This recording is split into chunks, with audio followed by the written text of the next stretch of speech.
A very good afternoon to all, brothers and sisters in the Dhamma. Today is Sunday, 20th October 2024. We will be continuing our sharing from the Heart Sutra, second edition. We are at page 84, lesson 15. Okay, we will, as usual, compose our mind, develop the Saddha, Virya, then mindfully we shall commence the Puja chanting. Namo 本师释迦牟尼佛。Namo 本师释迦牟尼佛。Namo 本师释迦牟尼佛。Namo 观世音菩萨。Namo 观世音菩萨。Namo 观世音菩萨。Namo 阿弥陀佛。Namo 阿弥陀佛。Namo 阿弥陀佛。南无弥勒佛，南无弥勒佛，南无弥勒佛，南无药师佛，南无药师佛，南无药师佛，南无普贤菩萨，南无普贤菩萨，南无普贤菩萨，南无地藏王菩萨，南无地藏王菩萨，南无地藏王菩萨。南无佛菩萨，南无佛菩萨，南无佛菩萨。阿拉亨萨玛萨布多巴嘎哇，布当巴嘎วันตัง阿比瓦德米。สวากาโตบะกะวะตาธัมโมDhamma namasami Supatipanno bhagavato sāka sangho sanghang namami Namo tassa bhagavato arahato samma sambuddhassa Namo tassa bhagavato arahato samma sambuddhassa Namo tassa bhagavato arahato samma sambuddhassa Buddhaṃ saranang gacchāmi Dhammaṃ saranang gacchāmi Sanghang saranang gacchāmi Dutiyampi buddhaṃ saranang gacchāmi Dutiyampi dhammāṃ saranang gacchāmi Dutiyampi sanghang saranang gacchāmi Tatiyampi buddhaṃ saranang gacchāmi Tatiyampi dhammāṃ saranang gacchāmi Tatiyampi sanghang saranang gacchāmi Pānātipātā vairamani sikkhapadang samadhiyāmi Ādinādāna vairamani sikkhapadang samadhiyāmi Kāmesu miccacara Vairamani sikkhapadang samadhiyāmi Musāvādā vairamani sikkhapadang samadhiyāmi Surameraya majapamadatthana Vairamani sikkhapadang samadhiyāmi Sadhu, sadhu Sadhu. Okay, let us pay respect Triple Gem.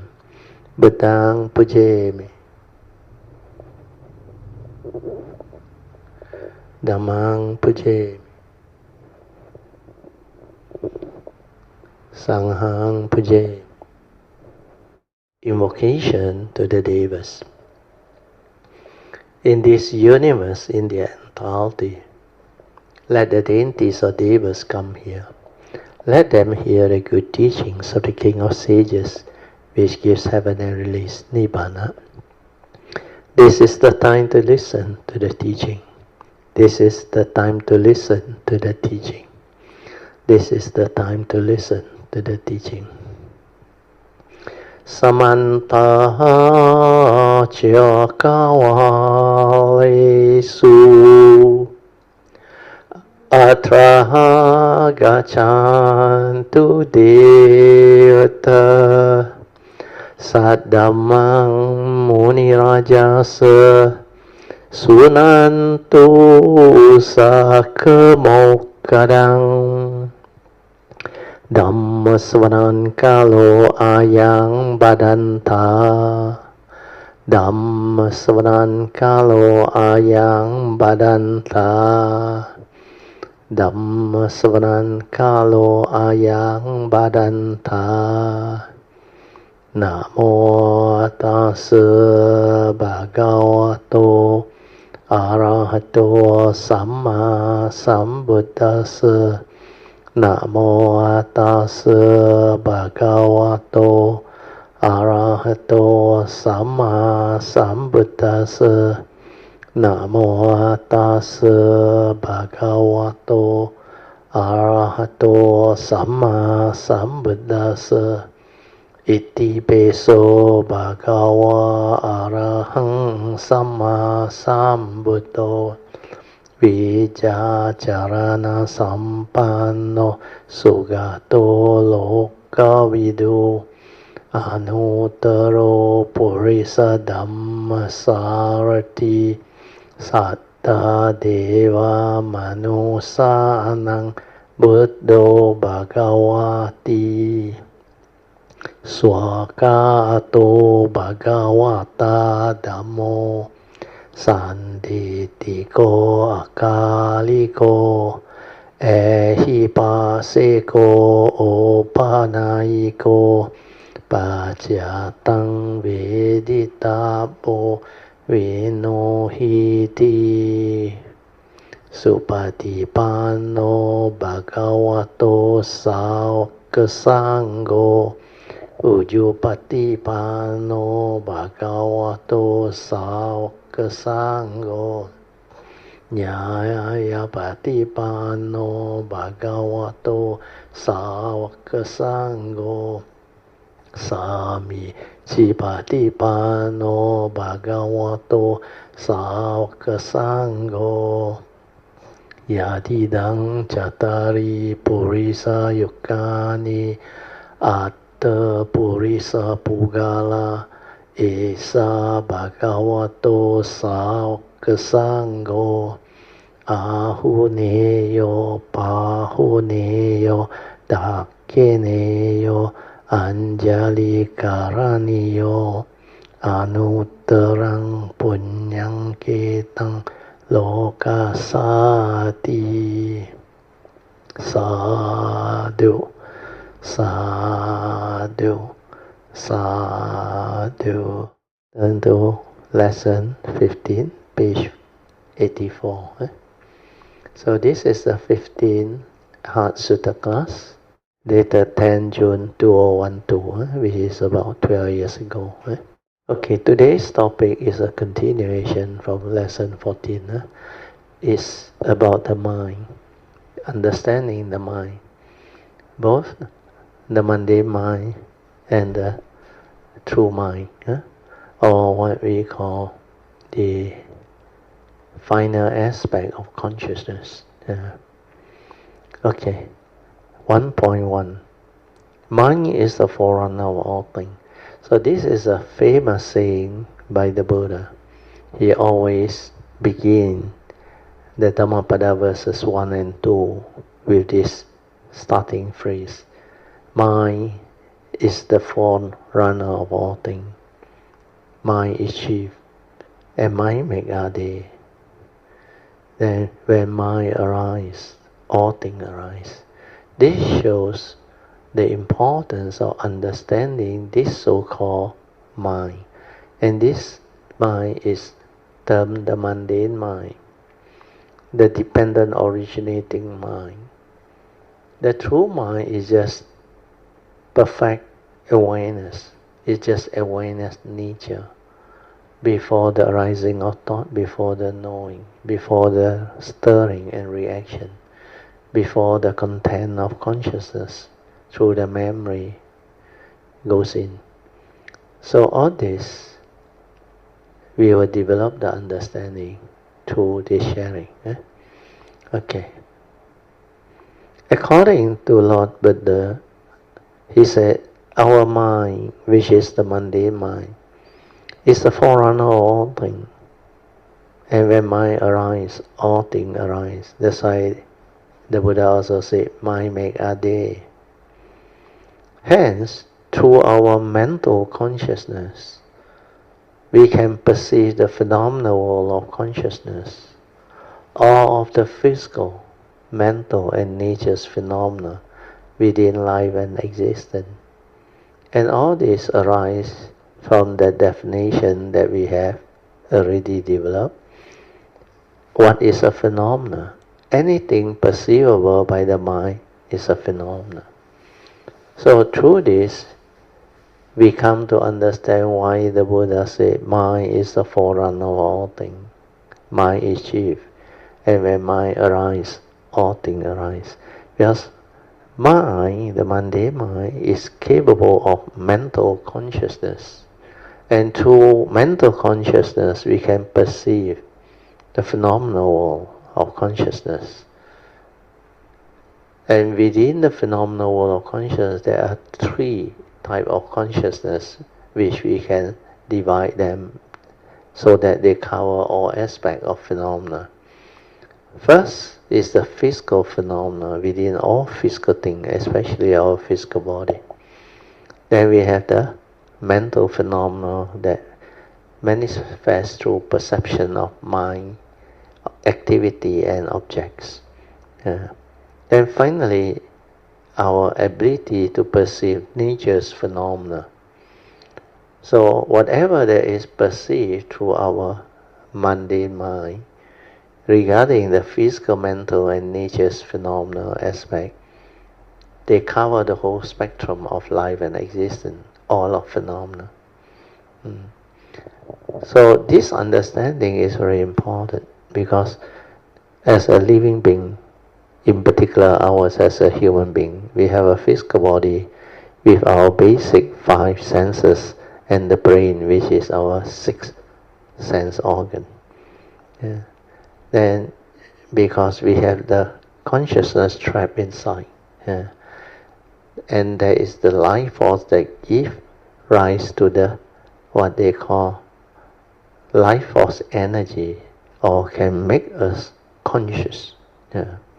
So that life force that continue to pump our heart is what we call our karmic force, or life force that manifests and trigger the form and mind to become alive. So that's how we animate into a living being, a human being. And when that mind arises, all things arise. Because whatever that follow are due to our views, opinion, conditioning, belief system, our memory. Whatever we store through our memory, from there we act. Before you have the wisdom, you act according to memory. That's why through mental consciousness, we perceive the phenomenal world. So through mental consciousness, we also perceive them based on our views, opinion, conditioning and belief system. That's how we entangle ourselves with the karmic process. Because whatever input as content of consciousness is all following our views, opinion, conditioning, belief system, accumulated phobia, scars of memory, insecurity, etc. So all this, because you lack wisdom, they bring about delusion. So delusion means the evil roots of greed, hatred and delusion are there. You don't have right view. That's why all of the arising of thought initially before one become enlightened is most of the time wrong thought. Yeah. Because we lack the wisdom to enable us to understand and not to stir our mind. So all this mundane thinking, mundane arising, they bring forth what we call sakayaditi, self-delusion, that condition our wrong thought, wrong speech, wrong action, and wrong way of living life. So this is how the mental intention that goes in to become the content of consciousness before one become enlightened, they are all negative, most of them. Especially the one that has the three evil roots of greed, hatred, and delusion. So this word mind is the forerunner of all things, is very important, very powerful. In Mandarin is called 一切一切为心造，心造成的。Everything is created by the mind, manifestation from mind. Okay, then the next paragraph is contemplative wisdom. This contemplative wisdom, which is the second turning wisdom, can arise when your mind is silent. When you silence your mind to reflect, contemplate, and inquire into all the essential Dhamma as taught by the Buddha. So be aware and mindful of all physical, mental, and nature's phenomena within your form and mind, within your daily life, to see clearly their moment of arising, sustaining, and passing away. Of all these three phenomena, physical, mental, and nature's phenomena, thereby realizing the penetrative wisdom born of Bhavana Maya Panya, or the third turning, via cultivation of the four foundation of mindfulness. So this part, very important. That's why you have to constantly reflect, contemplate, and inquire. Then develop the second turning wisdom. Okay, the next paragraph. This is meditative understanding. With the silent mind in pure awareness, one can be aware of all the vibration and phenomena within our form and mind. One will be able to perceive deeper into our mind consciousness. All phenomena can be perceived via the silent mind, and it can also witness how they come and they go, how they arise and pass away, their birth and death, etc. That's why when you are silent, you can see things as they are. You can see all this manifestation. Then you will develop the understanding. Hence, you will realize their impermanent characteristics and empty nature or non-self nature, not a permanent unchanging entity within. So the non-self nature is also very important. You will see them everywhere, from your bodily vibration to your heartbeat, your pulse of life, your feeling, your thought processes, and every moment of perception and consciousness, physical, mental, and nature's phenomena, etc. You only have to silence your mind to see them all as they are. What is perceived via your mundane or thinking mind is not a real condition, because they arise via thought, which is respond to memory. The reality of pure perception, which is before the knowing, is very different. That is the direct seeing, to see things as they are. So most of our perception is through memory. That's why it's via the thought process, which is not the pure perception. Okay, we go on to the next paragraph. Human beings have the tendency to react to sense experience. This is very true because of ignorance. So at the moment of sense experience, because of avidya, ignorance, the lack of Dhamma understanding and right view, you tend to react to sense experience. So this tendency to react and stir your mind is very, very common. It happens almost every moment, every instant of most human beings' mind. So this tendency to react to sense experience is due to ignorance, sakkayaditthi, wrong understanding. You cannot be at peace at the moment of sense experience. So to solve human beings' problem or suffering, one needs the Dhamma understanding. The Dhamma understanding is very important. That's why I always say, life without Dhamma is not easy to cope. That's why living beings without Dhamma suffer a lot. Without the Dhamma understanding, there will be delusion and ignorance with regards to understanding who you are and what you are. Then without self-knowledge, one will grasp and cling onto one's five aggregates of form and mind, hence conditioning one's suffering or dukkha. That's why the first Noble Truth final summary, the Buddha said in short, is due to one's sakkayaditthi or self-delusion that one gets entangled in life. So due to sakkayaditthi or self-delusion, you grasp and cling onto this five aggregate of form and mind, thinking that they are real and they are you. That's how the karmic negativity arises. Okay, we share further. We move on.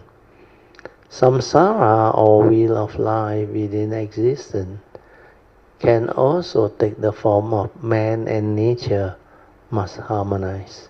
So this one I have spoken before. So to go through life, you got to go through the birth and death, or cycle of birth and death. We call it samsara. Then the wheel of life within existence is also samsara. So within nature, there are five universal order of nature that governs all of life and nature. These five pancha niyama or universal order, two of them are scientific, which we have gone through, Uttu niyama or the physical law of nature, and bija niyama, which is the biological order of nature. And there are three other spiritual laws, which we call the law of karma, law of mind, and law of I read again. The other three are the spiritual law of karma or karma niyama, and law of mind or chitta niyama, and finally the law of truth or dhamma niyama. So these three spiritual laws are very important. When you have the right understanding or right view with regards to this pancha niyamas or the five universal order or law of nature, which are like the secret of life to us, then you will understand how to live life. Means you not only understand life, you know how to live life. When you know how to live life, you will know how to experience all of the wonders and beauty of life. Then life will become very meaningful and beautiful. That is, true emptiness is wonderful existence. This comes from a famous saying in the Heart Sutra, 真空妙有. So likewise, understanding the three right views with regards to law of karma, law of mind, or the Four Noble Truths, and the law of dependent origination, or the 12 links, is very important. But it can transform our understanding of the Dhamma to enable us to live the noble life. Then we move on. Then I explain why thought is limited and egoic. Hence, it cannot free you. This mind here refer to mundane mind, mundane thought process or mundane thinking. That's why this mundane mind, the thought, is limited and egoic. Hence, it cannot free you. True mind is only pure awareness without thought. This one is very important. When you are without thought, that is your true mind. And it's only the pure awareness nature without thought. As such, it can see things as they are, without the conditioning. One will come to understand clearly what the Buddha meant by in the seeing, there is only the seeing consciousness, no one to see. That is before the knowing and before the delusion or sakkaya ditthi carries through to condition you into grasping and clinging onto what you see. Your craving or reactive mental response or intention is due to your habitual tendency born of wrong view. So this craving or reactive mental intention is due to our habitual tendency born of wrong view that we developed earlier on. Okay, next part, 1.2. Understanding thought and consciousness. This one is very important and very beautiful also. So, what is the difference between consciousness and thought? If you are mindful, aware, then you can see them and you will understand their big difference. So I will read to you the summarized part. Once we input the content of consciousness into our awareness nature, then consciousness becomes a thought. Hence, thought equals consciousness plus its content. So this is like the physics experiment. When you make contact between the power bank, connect to the organ or the whatever that lights up the place, light bulb or whatever. So their respective consciousness sense data will be what you use for it to arise. So in our case, is the thought process. So thought equals to the pure awareness plus its content. When you input the content of consciousness, it becomes a thought. It's like you become conscious. You are conscious of life.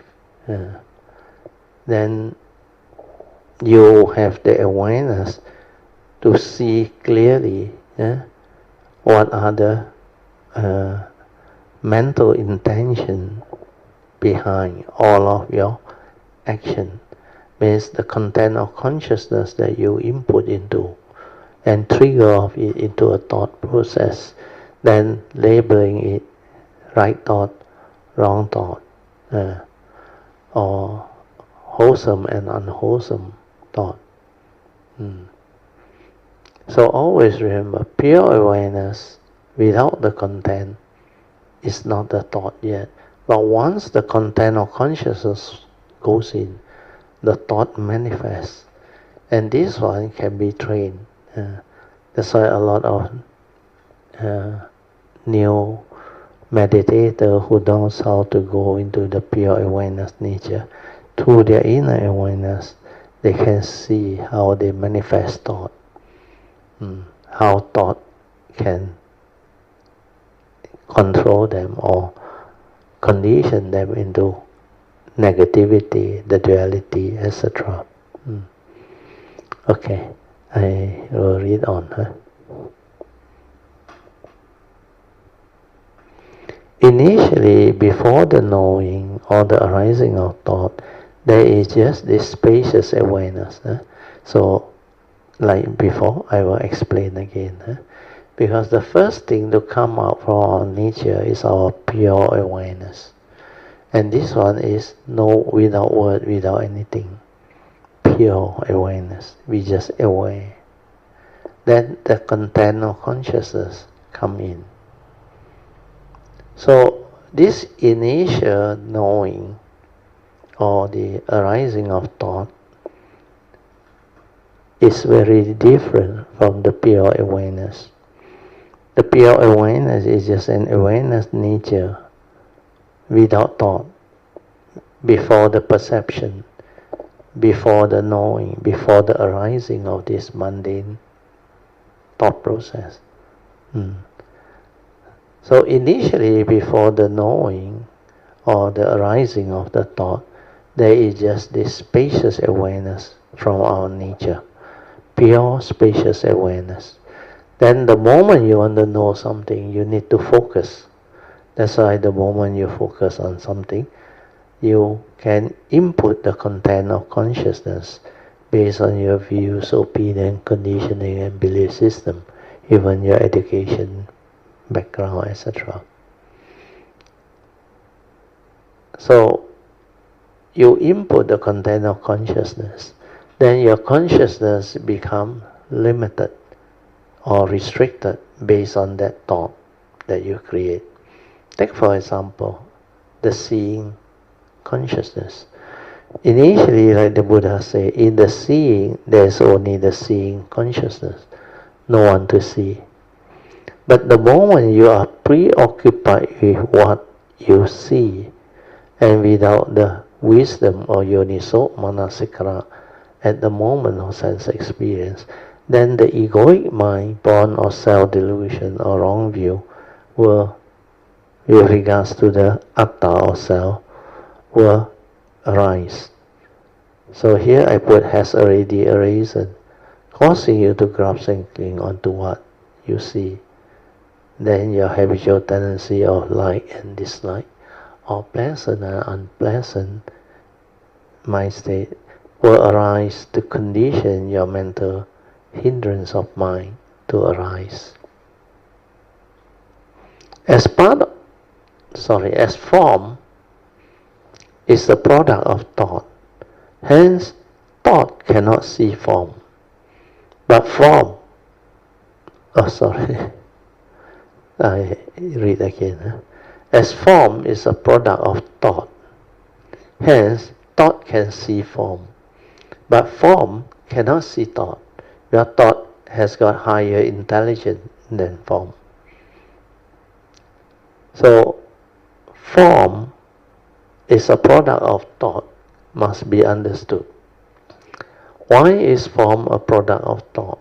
Because scientists has realized the formula, law of conservation of mass and energy, E equals to mc squared.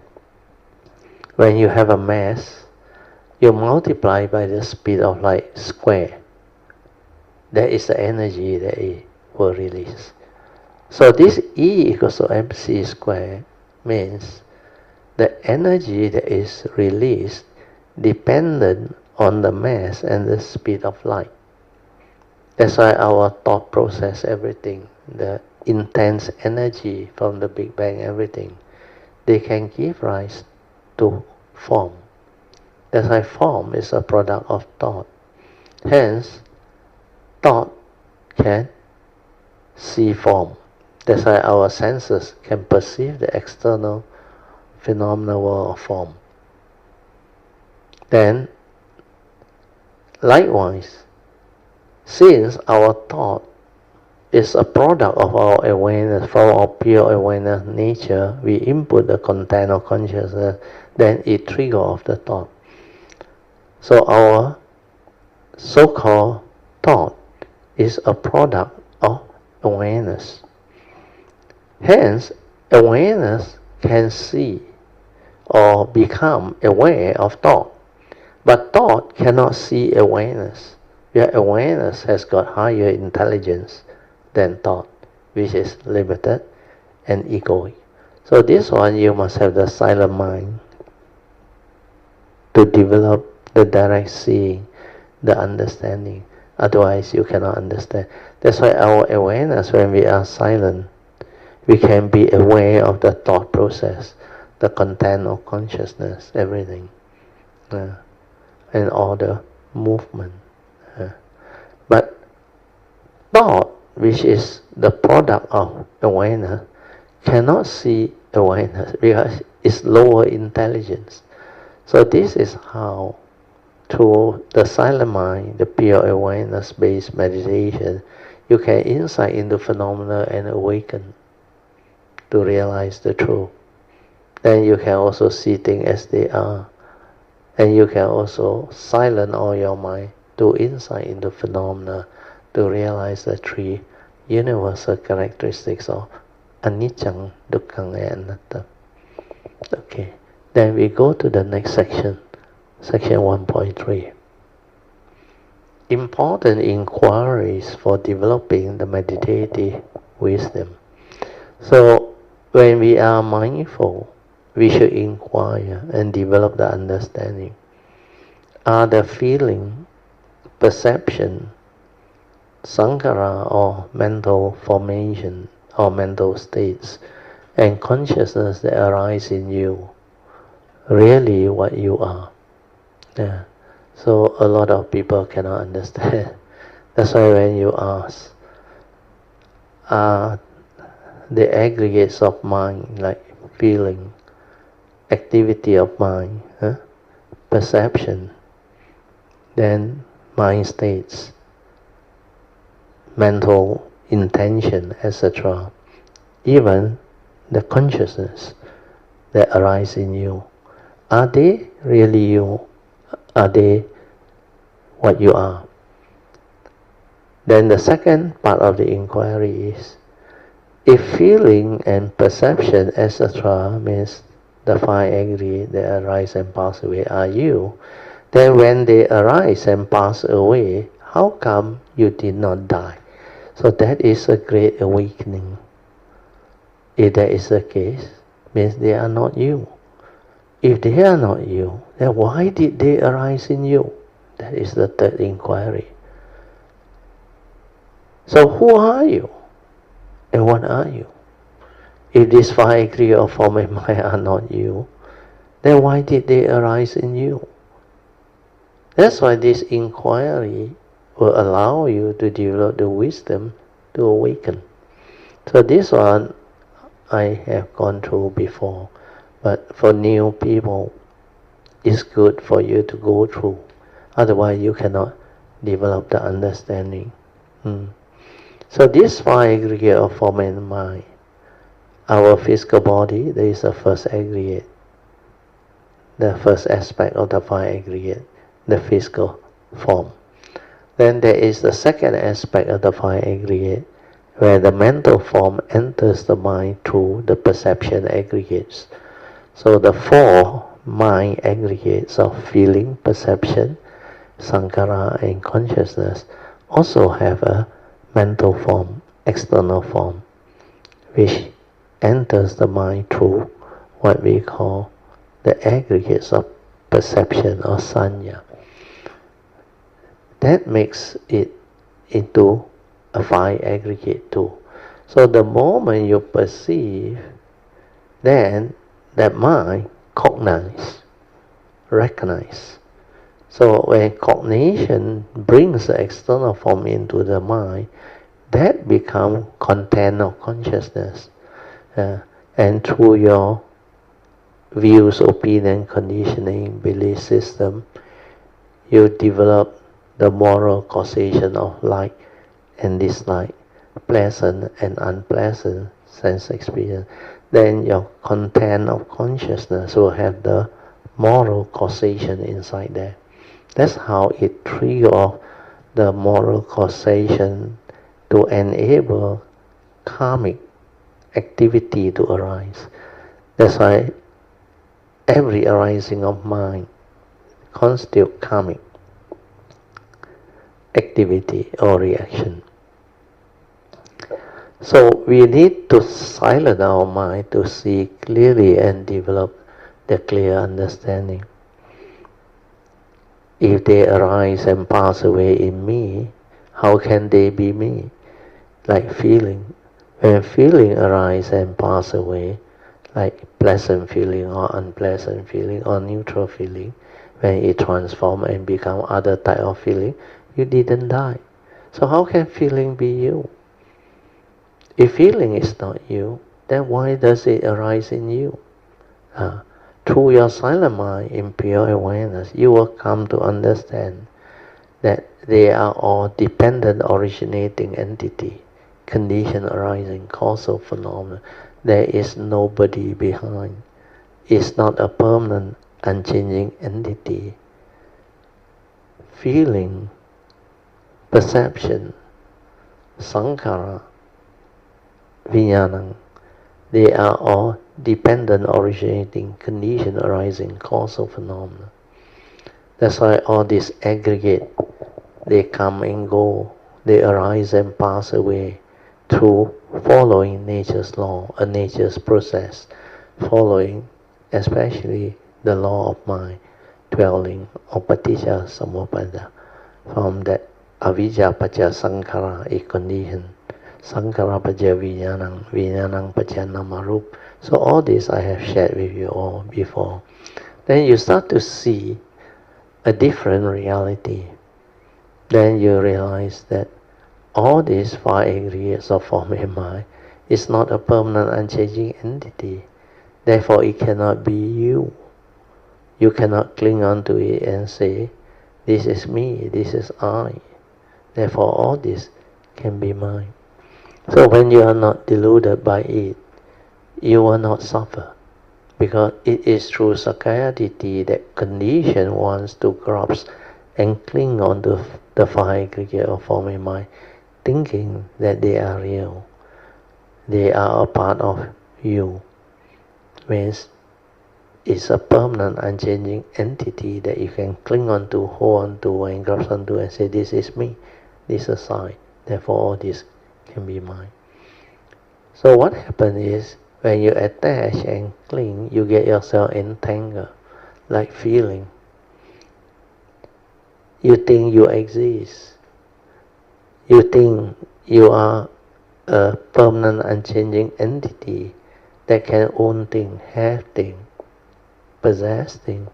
That's how you arise the craving to own them, the positive aspect of sensual desire or craving. Positive craving. Then when you cannot get what you want, when things don't go your way, you develop the anger, the hatred, the envy, the jealousy, the violence. So all this is part and parcel of mind state, condition arising, emotion, and they are not intrinsic in you. They arise because of wrong view, wrong thought. That's why they are dependent, originating, condition arising, causal phenomena. So all this so-called feeling, perception, sankhara, and consciousness, they are dependent originating entity, condition arising entity. That's why I always say, when you meditate with the silent mind, you will come to know. Feeling come and go, perception come and go, consciousness come and go, mental states or mental emotion, including sankhara activity, they arise and they pass away, they also come and go. And you didn't die, so how can they be you? So if they are not you, then who are you? What are you? So see all this clearly, then you awaken. Then you realize, because they are dependent originating, they are impermanent, not a permanent unchanging entity. Dependent on condition, they arise. Then when condition ceases, it ceases.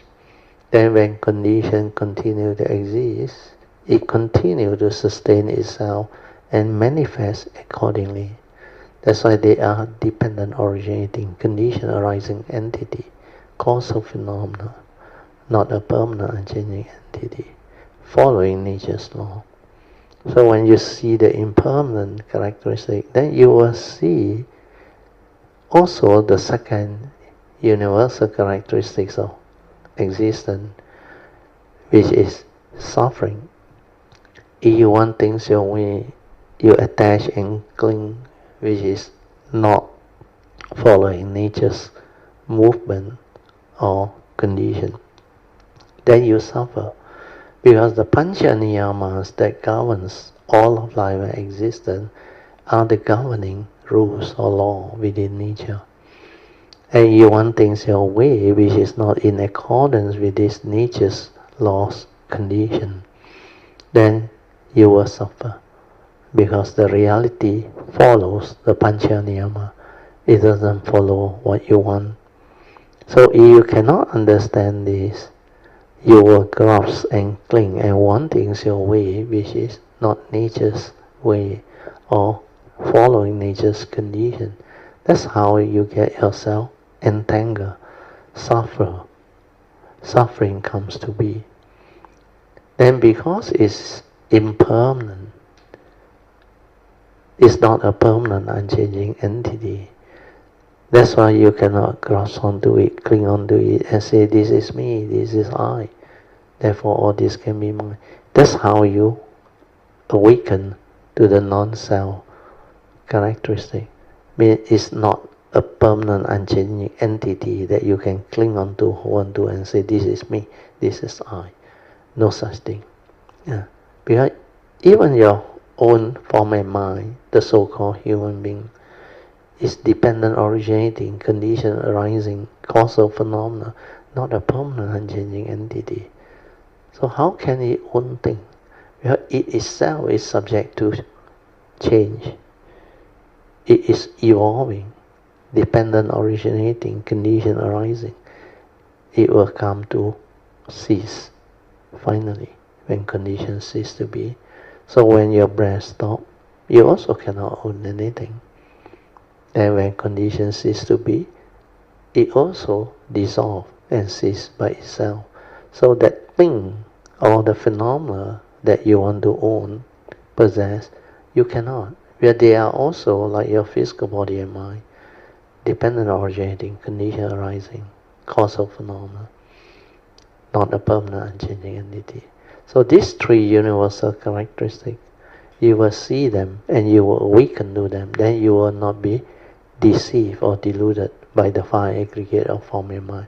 Then you won't cling, you won't grasp, you won't get yourself entangled to delusion. That's how you liberate your mind and free.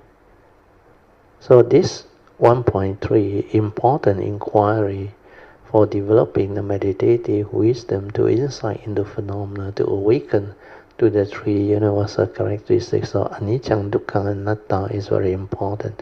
Silence your mind to develop the silent inner awareness, to understand what is going on, to understand who you are, what you are, and how you function as a human being, and how all these aggregate of mind arise and pass away. See them clearly, awaken to their universal characteristics. Then at the same time, clearly understand that the five aggregate of form and mind is not what you think you are. It's not you, not real. It is a karmically conditioned form and mind for you to arise. It's part of your nature. Because through the karmic law, it arises, the karmic nature. But it's not a permanent, unchanging entity, not you. So do not deludedly grasp and cling onto it and hold on to it. Once that sakkayaditthi is gone, self-delusion is gone, then the mundane mind realizes itself and ceases. Then you realize there is another nature within, which is prior to the arising of thought, which is beyond thought, beyond mind, which is the pure nature within. Some call it the Buddha nature, the original nature, your true nature. So the Buddha nature, or that nature within, is the unconditioned. It's not a being. It cannot come out and live life. It's just a nature within. And this nature, which is very unique, very powerful, and has this capability of giving rise to wisdom and understanding to transform the consciousness so that the consciousness become like liberated, or through the wisdom it is no longer deluded and it cannot be deceived or lure into to become to entangle itself. So the mind that has the wisdom connected to it will develop the wisdom to liberate the mundane mind and transcend the phenomenal world of consciousness and form. Then it can come with the wisdom to live life because it understands life and there is no more delusion. That's why life becomes wonderful. True emptiness is wonderful existence. So all this can be understood. Okay, we move on to part 2. Definition of terms. So these are the 3 types of wisdom that is also shared in the Mahayana teaching. They are similar to the Theravada traditions, first turning, second turning, and third turning wisdom, or we call it Suttamaya Panya, Chintamaya Panya, and Bhavana Maya Panya. So Prajna, or profound Prajna, which is wonderful profound wisdom of those who cultivate the Bodhisattva way to become Sammasambuddha, that is profound Prajna. Whereas superficial Prajna is the limited initial wisdom, limited to the cultivation and realization of the Four Noble Truths and its 3 turning, followed by the 12 links of Paticca Samuppada, the 12 links of condition, causation as taught at the Theravada level, or they call it the Paticca Samuppada. So superficial Prajna is the provisional wisdom, provisional teaching, and profound Prajna is the ultimate wisdom of the Sammasambuddha or the Bodhisattva that cultivate to realize Sammasambuddhahood. Whereas the superficial Prajna are for the sound hearer and the Pacceka Buddhas to realize the sainthood way until Arhantaship. Then there is this form Dhamma. Form Dhamma are perceptible Dhamma at the form level. Means the first of the 5 aggregates of form and mind, means the physical form and the external form. So these are called form Dhamma. Means Dhamma at form level. Then we have the mind Dhamma. So mind Dhamma, they are less perceptible. We have form Dhamma, all the external form, you can see them, you can perceive them, they are very solid and they are perceivable, like very real, like this table, this chair, this house, everything, external form that you come to perceive through your senses. They are at the form level. But when it comes to mind, how do you know them? That one is at the mental, through your mental perception. And it's not perceptible by the gross form, like we perceive the table, the house, the building, the automobiles, everything that we see in the external phenomenal world, all the external form. So these are mental form. The mental form constitute mind Dhamma. So at the mind level we can feel, but it's at the mind level, not external physical form. That's why mind Dhamma and form Dhamma are very different. At the form level, you tend to attach to external form Dhamma. Like people will tend to dress in a way to deceive you. they dress themselves into a very impressive way.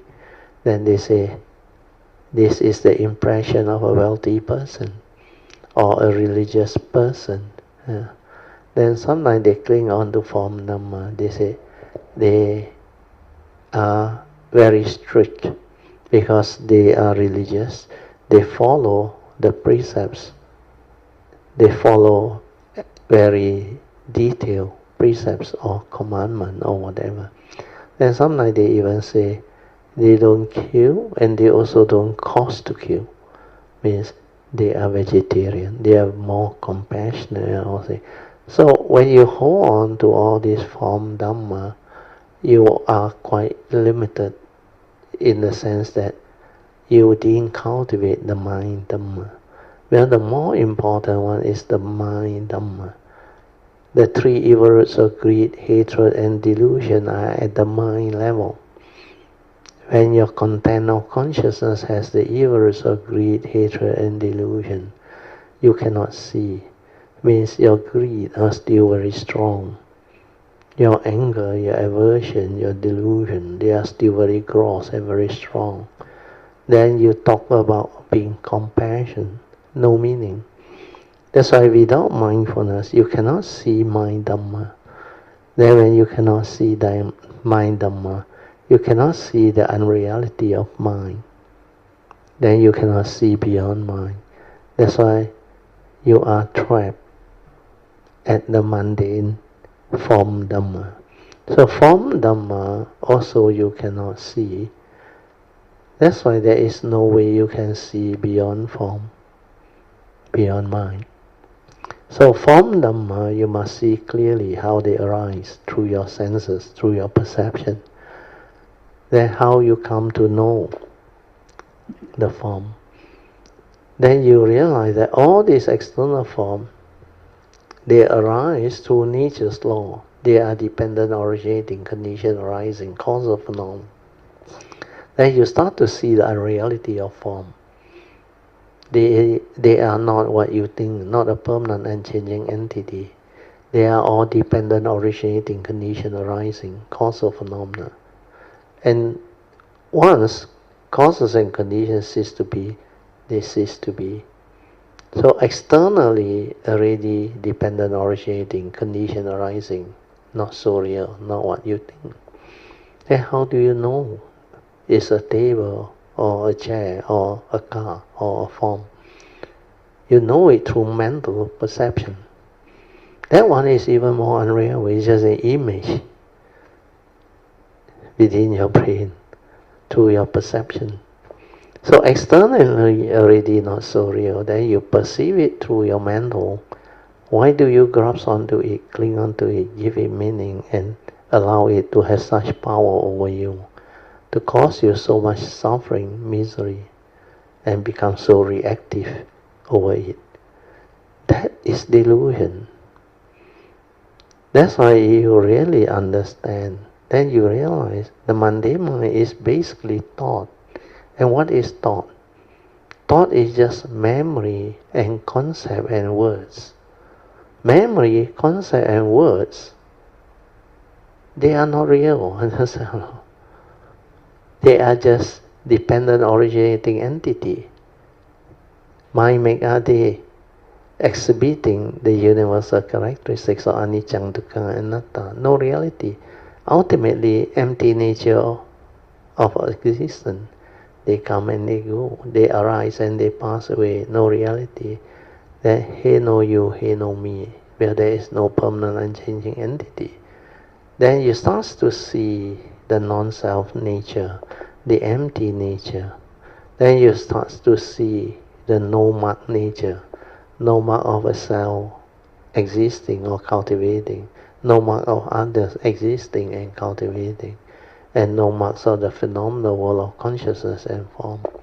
Even the Four Noble Truths, the Dhamma, the whatever that you come to perceive within the conditioned world, the duality, everything, they are not what you think. So ability to see beyond form, to see the unreality of form, Then going to the mind, do the same. Learn how to see mind, the unreality of mind. Then only you can see beyond mind. Then when you are mindful, aware and sensitive, then you can develop the understanding of what constitutes evil, the three evil roots of greed, hatred and delusion. And when you understand them and you are mindful of them when they arise, how you arise the four right effort. First right effort is to abandon all this wrong thought, wrong speech, wrong action. There's a reason. Then the second right effort is to prevent the arising of all this wrong thought, wrong speech and wrong action. Then the third right effort is to cultivate the right thought, right speech, right action and right livelihood that you have yet to develop them. Then after you have developed them, the final right effort is to refine upon and perfect all this right thought, right speech, right action until it becomes a part of you, until the Noble Eightfold Path factor of right thought, right speech, right action, right livelihood and the subsequent Noble Eightfold Path factor has become a part of you, become the embodiment of it. And when you have the embodiment of the Noble Eightfold Path factor, means you have cultivated this Noble Eightfold Path, and it will give you the wisdom and the understanding to be free of all suffering. That is what the fourth Noble Truth is. And that is the meditation as taught by the Buddha. That's why ultimately you must develop all this wisdom and understanding to cultivate and perfect the understanding of the Noble Eightfold Path and develop the embodiment of this Noble Eightfold Path understanding. Each and every of these path factor can transform you. And to do this, you need awareness or mindfulness to see the mind Dhamma and then realize the universal characteristics to transcend life, to go beyond the mundane. Okay, we read on, move on. So I read again. Mind Dhamma, non-perceptible Dhamma, means the remaining four aggregates, namely feeling, perception, sankhara and vijnana. Then for mind Dhamma to be understood, you need sati or mindfulness or awareness to see the mind Dhamma. Because like I say, awareness has higher intelligence. That's why it can see thought. It can see the aggregates of mind. But mind or thought cannot see awareness, because from the pure awareness nature, thought arises. That's why they have higher intelligence. So if one cannot see form Dhamma, then it's very difficult for them to see mind Dhamma, which is much more subtle and much less perceptible, which I have explained earlier on. External forms are more gross, more easy to perceive, whereas mind Dhamma is at the mind level, not so perceptible, but it's less gross. You cannot see it so clearly. Then cultivators of the way of Dhamma or superficial prajna, they can become arahant to end the birth and death of this segmented, delimited, segmented body. Means this segment of our form and mind. But they are unable to transcend the birth and death of fluctuation or the thought process. Means they can become enlightened because they don't have ignorance anymore. So at the moment of death, there is no more rebirth consciousness due to avijja. But their mundane mind is still there when they are still in the midst of living life as an arahant. So this one is, they always say, without flow. Previous life could be animal, or born of the Peta rhyme, the demon rhyme, the Deva rhyme, etc., even Brahma rhyme. Then this life, you are a human being. So which one of these are you? or is you. None of them is any. So over a long period of samsaric birth and death, you have been born into this existential world and you die. Over aeons and aeons of birth and death, could be billions. Which one is you? None of them are you. They are all your karmically conditioned, segmented form and mind. And it can come in any variation, any form within the 31 planes of existence. So this understanding is very important. Okay, I think we can stop here. So I will set the alarm for awareness-based meditation. So those who already know how to develop the awareness-based meditation, you can proceed. Just remember the 4 support for awareness-based meditation. First support is relax. Learn how to relax your body and mind completely so that your body is at ease, free of all the tension, stress, or tightness within. So ability to relax is very important. Just relax, like you are dead. Relax. Then maintain awareness is the second support. Whatever arises within your 6 senses, aware, finish. Aware, finish. Then stabilize this awareness, which is the third support. Until your mind becomes very quiet and very still. For those who are more familiar with the method, technique, or mind sweeping method, or whatever skillful means, even like anapanasati or rising falling, you can make use of them to develop the stability of mindfulness first. Try to avoid focusing or concentration. Initially, you just maintain awareness, like anapanasati, breathing in aware, breathing out aware. Just continue until it's very stable, until the mindfulness becomes very stable, until the mind becomes very quiet and very still. You can experience all the jhanic factors or whatever calm state that arise. Never mind. But maintaining awareness is very important. And ability to relax into every mind state that arises within your physical body and mind is very important.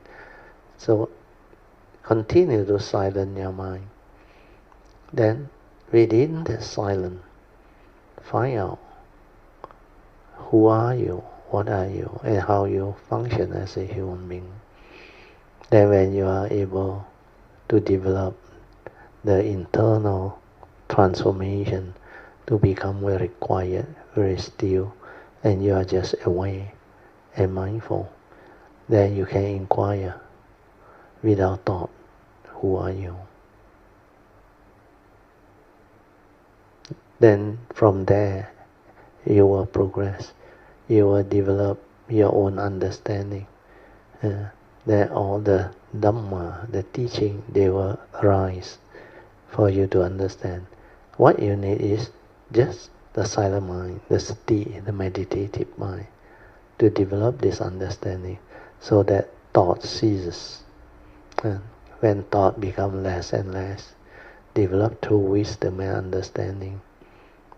When your initial wisdom of yoniso manasikara arise, through understanding the essential Dhamma, the basic Dhamma, the Dhamma that I have taught you, form Dhamma, formless Dhamma, or mind Dhamma, then the awareness-based Dhamma. So all this can help you develop the understanding. Okay, I'll let you meditate on your own.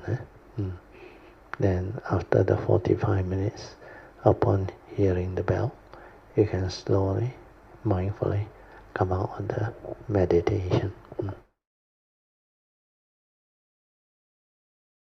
Okay, you can slowly, mindfully come out of the meditation.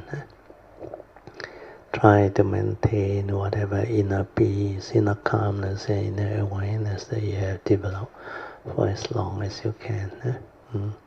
These are the mind states that can make you silent within. Because the inner awareness is without thought. It's tranquil, still, silent, without thought. There is clarity. That's why that mind state is very conducive for you to live life, to understand life, and to develop the daily mindfulness, the stability of it, the clarity of it. And that is capable of the direct seeing, the silent inner awareness that can insight the phenomena and awaken. And that is what your meditative mind is.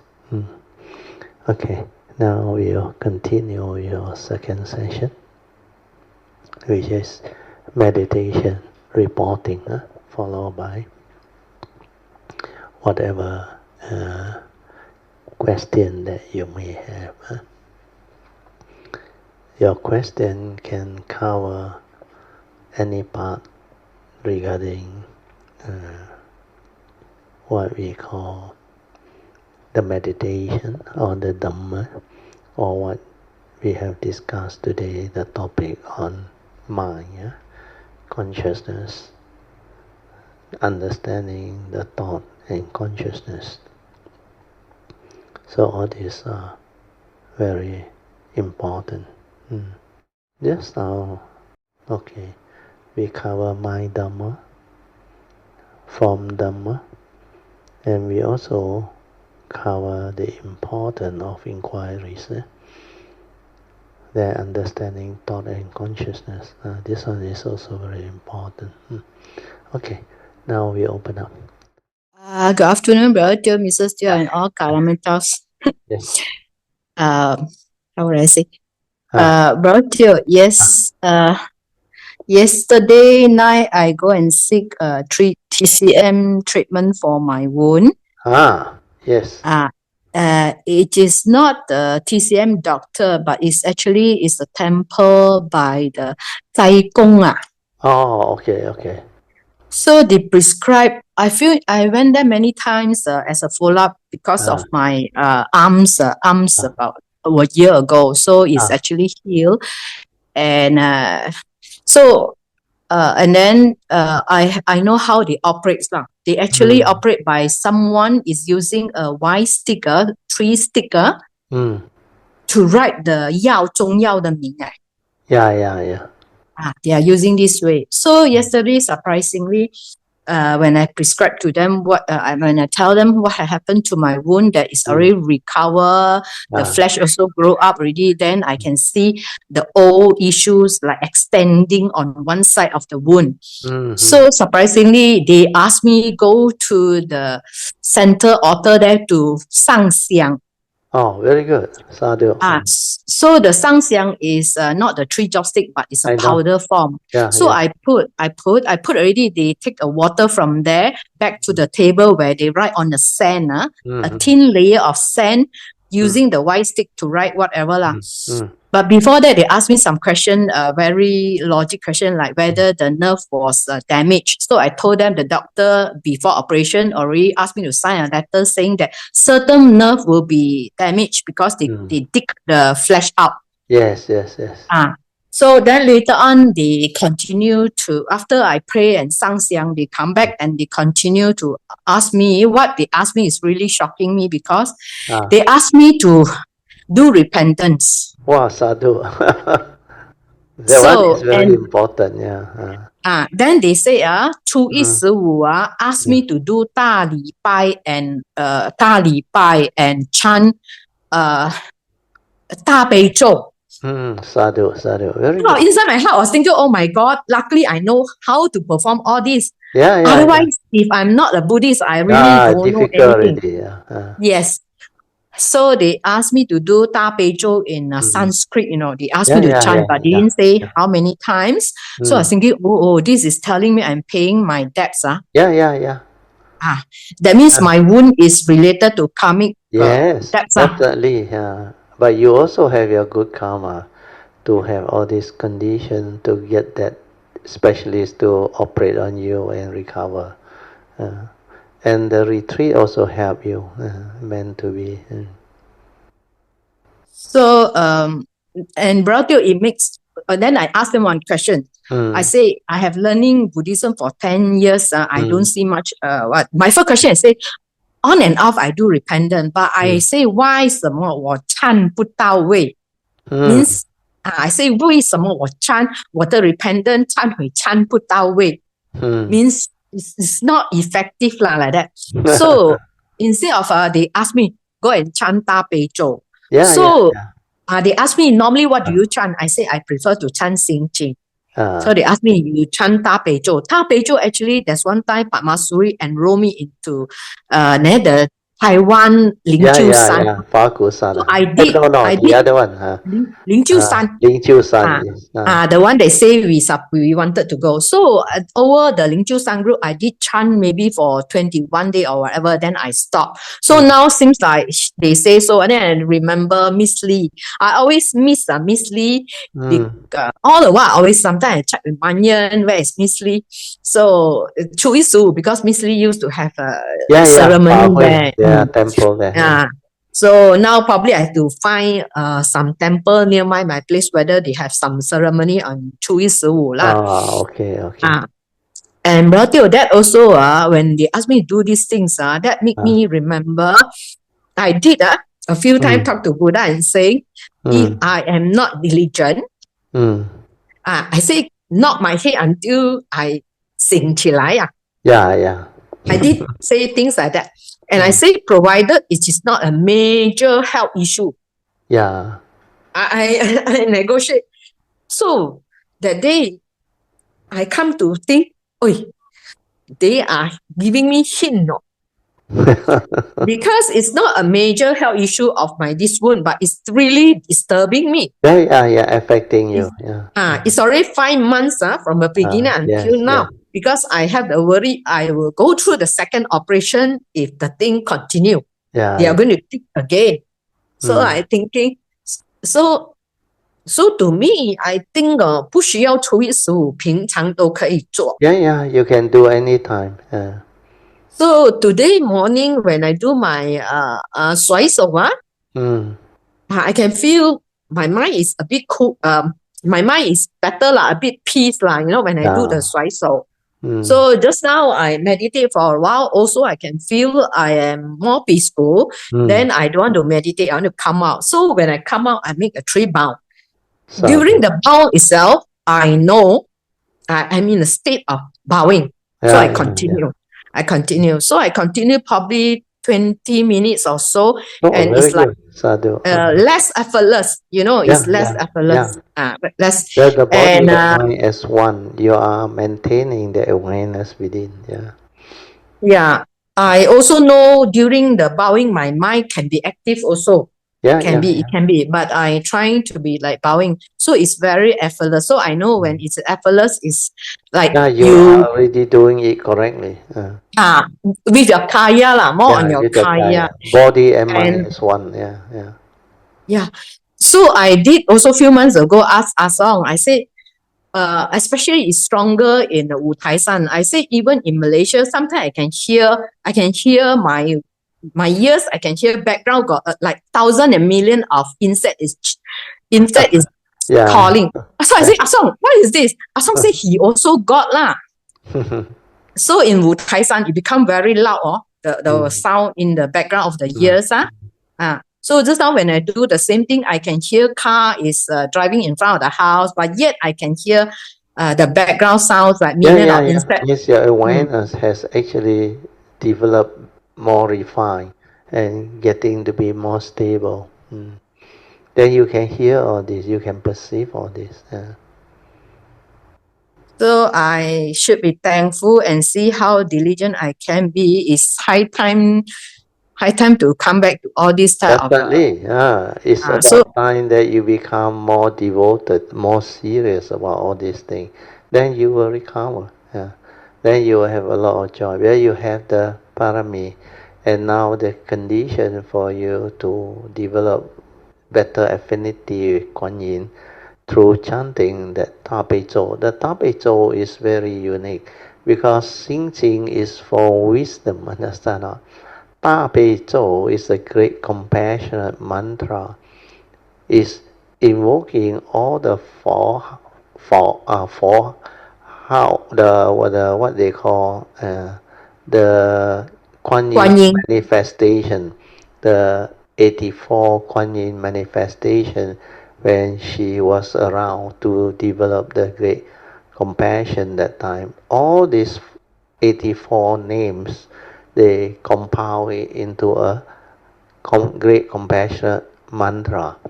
That's why this is what they call Da Bei Zhou, is a Zhou, means mantra. Da Bei means great compassionate mantra.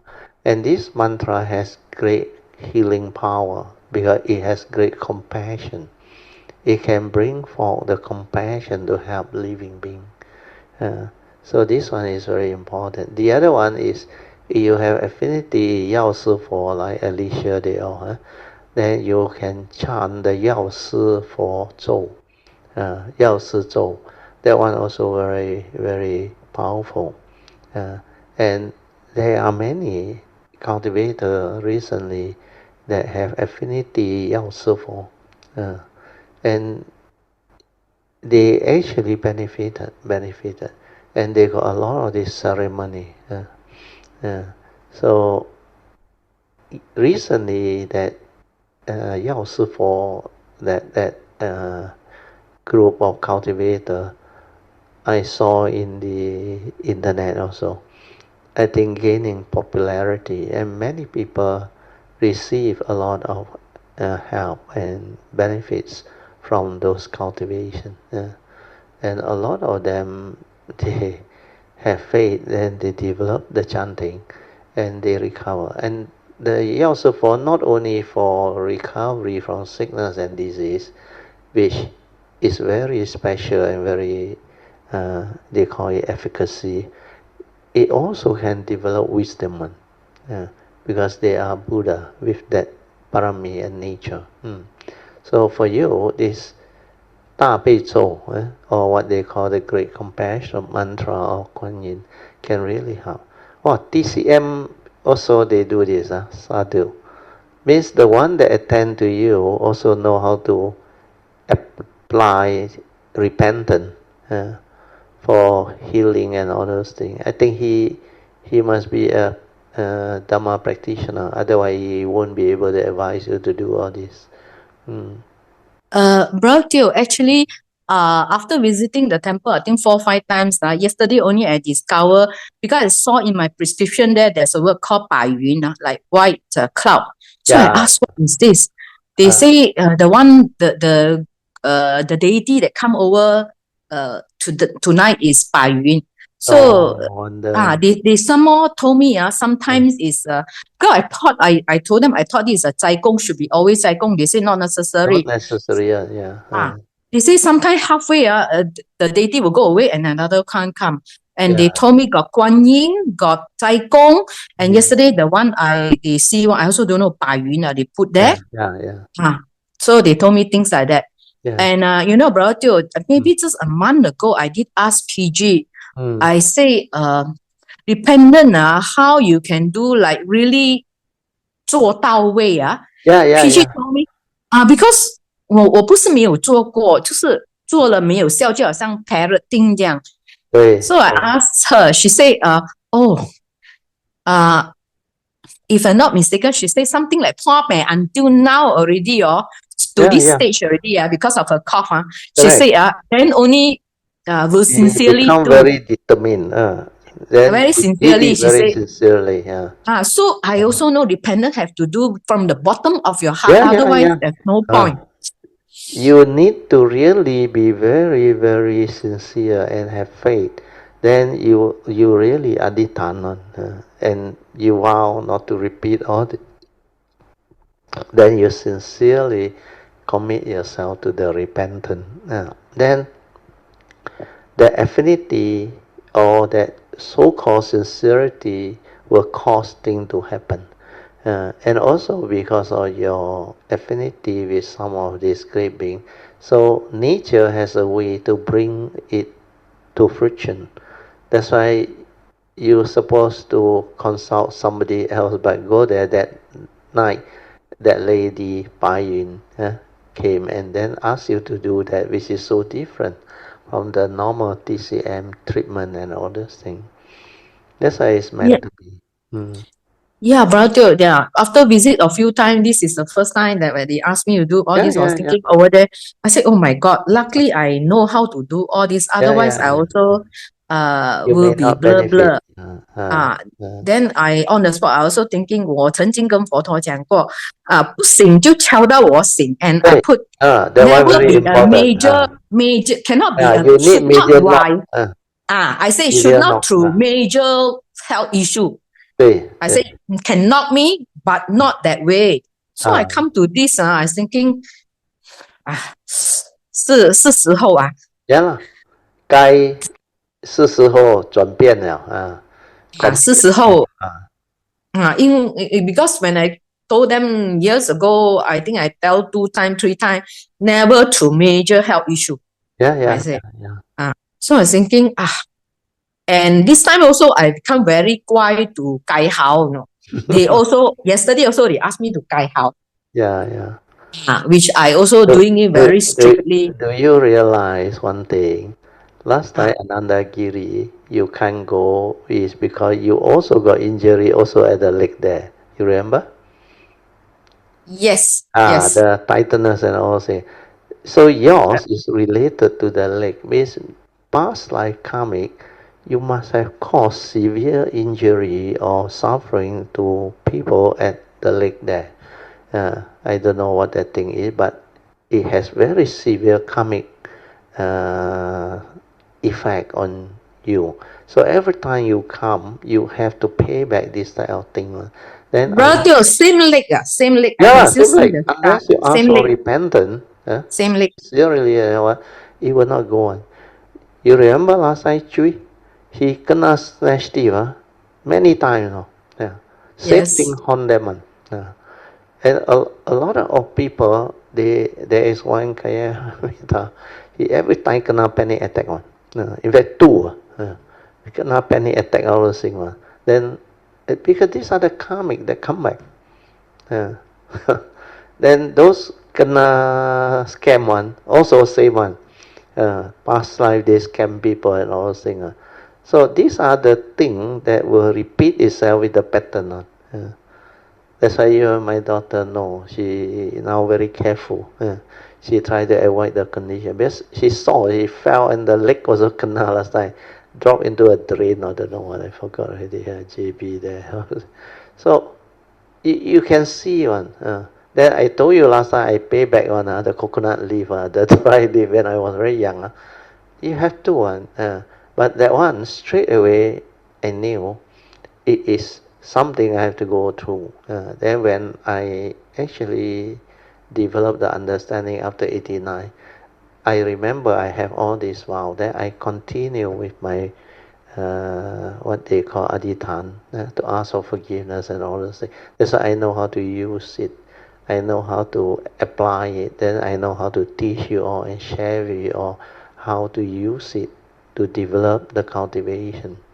So all this, as you go through, you will develop your own understanding. Then later on, you can, based on all this understanding, develop the understanding further. Then later on, you can have the parami to share and develop the what they call Dhamma understanding for future generation. So all these are very important, very beautiful. Good. Sadhu to you.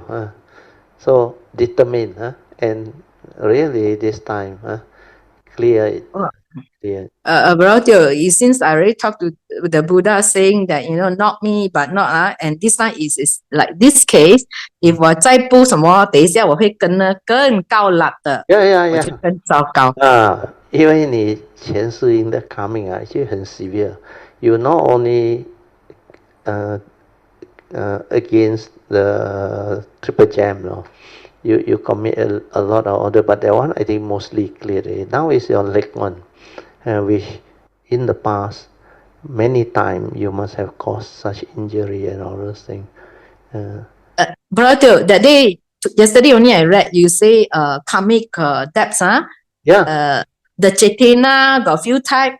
One, there's one is coming out this life itself. Yeah, correct. It will manifest. Another one is no more. The last life one is the last Chetana is the next life. In next life, no condition, it will also not manifest. But the between 2 to 6 one is there forever. Permanent. Forever. It won't get removed until you pay back, until you had enough of it. That one, most people cannot clear that one. 2 to 6. Very difficult. Yeah, sorry, brother. I also remember you say 谁呀？四目建联是吗？no, 那个 the who can help people deliver baby 的。Yeah. Angulimala. Angulimala. Brother, Angulimala 他给人家打到头流血的时候 Buddha also tell him, you better suffer now. Endure this here, is it? Yes. It's better than going down to hell for don't know how many life of suffering, is it? Yeah. In fact, 他 that moment 他跟的已经 very bad 了，他的头给人家丢石头。对。还是 he also Buddha tell him suffer it now Endure, better than next time. Endure. It seems that future 他出来就是很够力。对。他跟他讲会很惨的。That's why karmic you cannot play a fool one. And the karmic consciousness when it come, you cannot stop one. Normal people don't have the wisdom, cannot counter one. That's why they get drawn into it. They got themselves entangled deeper and deeper. So the karmic consciousness, they are very powerful. They cause things to arise also. And it's a yin yang fa. When the causes and condition manifest, cannot run on. Unless you have the wisdom, the cultivation, the parami, then you can see the sign. And when you see the sign, immediately you have to take action already. I remember in the early years, before 1989 or so, I already got this ability. I think since I graduated or what, I remember after 1979, then before the 89, I was developing the cultivation. Then it kept on showing me the sign that something not right or no. Like one time I told you all, I took the $2 from my mother's ang pao. Then I kena kau. Then later on, my new car, within 1 or 2 months, the same new car, 3 tires punctured now. And I had to pay back that inconvenience. Then later on is also when we play mahjong or when I try to cheat or deceive, it showed it to me. Then immediately when I saw the sign later on, after I developed the cultivation, I straight away know there is something coming. So what I did initially was, I remember, I asked for forgiveness, then I make donation. Then I invoke power of marriage to share merit and all things. Then I realized no more problem. Then later on, any of the sign come, especially before 1989, it showed it to me so clearly, until I know this one cannot play a fool. Right? Then immediately I asked for forgiveness. It cleared. Yeah. Brother, you say there's one time you ride motorbike, then accident. Yeah. I say that thing. I say something I never, like you can I ride motorbike very well. Inside tell me you die already. You cannot be arrogant. You cannot say, oh, I very good. Then the moment I say out, inside tell me you kena. Then that night on the highway, I hit a pothole and my whole motorbike went down. And luckily I was wearing a jacket. But one of my hand kena that type of what they call minor bruise, then I need to go back and put the yellow lotion and all those things, antiseptic. But that time I don't have antiseptic, I got the yellow lotion. So all this, it show it to you. You cannot simply say things. So your speech, you will know one. Your insight will alert you one. This thing cannot say one. Even like to say that which is the truth. Actually, I never fall down before, but because it was out of that ego, the ego that wants to like Hao Lian. At the start, hey, I'm very good. I never fall before. The moment I say that, inside tell me you sure kena. It's good because it's to let me see that when it comes to speech, you cannot simply manifest it because it has its karmic consequence and very severe one. It hit back. And that time, because I was near to the awakening, it kept on coming back to show it to you until that karmic thing become very clear to you. That's why I use the word in Hokkien, Bo Kalu Bo Xiang Xin. The law of karma is like that one. It manifests one. You cannot play a fool with karma. You have to be dead serious, and you have to understand it clearly. That's why the first right view is right view with regards to a law of karma, where you contemplate and reflect on all the essential Dhamma concerning the law of karma as taught by the Buddha, especially the fifth daily contemplation. Then add in, you reap what you sow. Do good because good, do evil because evil. You plant the seed of evil, you reap the fruit of evil. You plant the seed of wholesomeness, you reap the fruit of wholesomeness. All this, they will manifest, and you develop the right understanding, and you will know that you cannot violate one, not worthwhile to violate one. Then from there onward, very funny. The precept, everything all in order. Cannot go wrong. Well, not worthwhile one. And cannot, you cannot break already. So all this is what cultivation is. And as you develop them, you become different. That's why after that, I realized my nature become very different. Then after 89, when I connect back, then I knew already a lot of things already taken care of in the past because of the understanding.